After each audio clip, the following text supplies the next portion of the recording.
Oh! Ito pa. Pakinggan nyo rito. Wow! Men! So, anong issue niya? Anong problema niyan? Dito. Meron tayo ditong Alpha. Ayan, na TMX Alpha 125. Issue nito, align this. Wala. Yun. So, ang ini-issue nito dito sa starter. Pakinggan nyo Pupush start ko. Oh! Ito pa. Pakinggan nyo rito. Wow! Men! So, anong issue niya? Anong problema niyan? Dito yan. Babaklasin natin. Okay? Ayun na, baklas natin at nakita natin kompleto naman po yung mga washer. Itong mga maliliit na washer, napakahalaga niyan. Okay? So, kompleto rito yung washer. Magkabilaan. Meron din dito. Ayan o.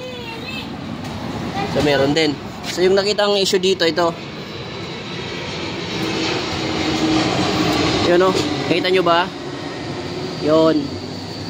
So, wala na sa tamang align. Align this na siya. Align this. Ayan o. Sira na po yung bearing niya sa loob. So, wala namang nabibiling bearing dito. So, ang mabilis sa paraan, meron tayo ditong surplus na starter motor.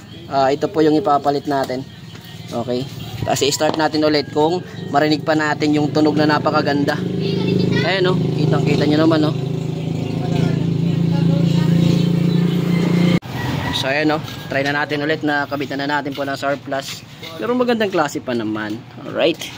Try natin kung maririnig pa natin yung maingay kagaya kanina. Yun no. Wala nang mandar. Yun. Alright. So bali ito po yung kanyang starter motor. Stator ko na. Ayan o. Sira na yung bearing sa loob. Kaya hindi na kumakagat doon sa kanyang starter gear. Dito po, yung nasa loob. Ulit pa nga, ulit. Okay, try natin ulit. Ayan ha. Pakinggan nyo. Yun.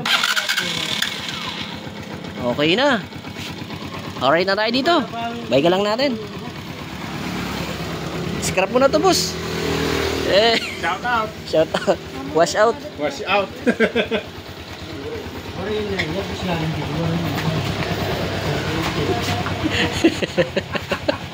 So ayun mga idol, no, for the last time titirahin natin ulit to.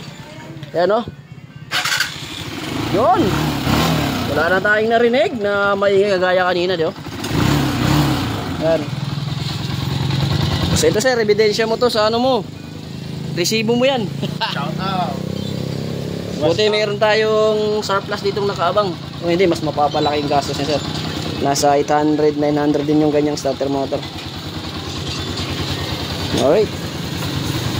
Ikaw idol, anong problema nim? Tagalat po tres, tas makikita nimo ito kung may naturo dida. Madidanganit naturo, putagalan kuan. Epoxy. Alright, so tayo dito.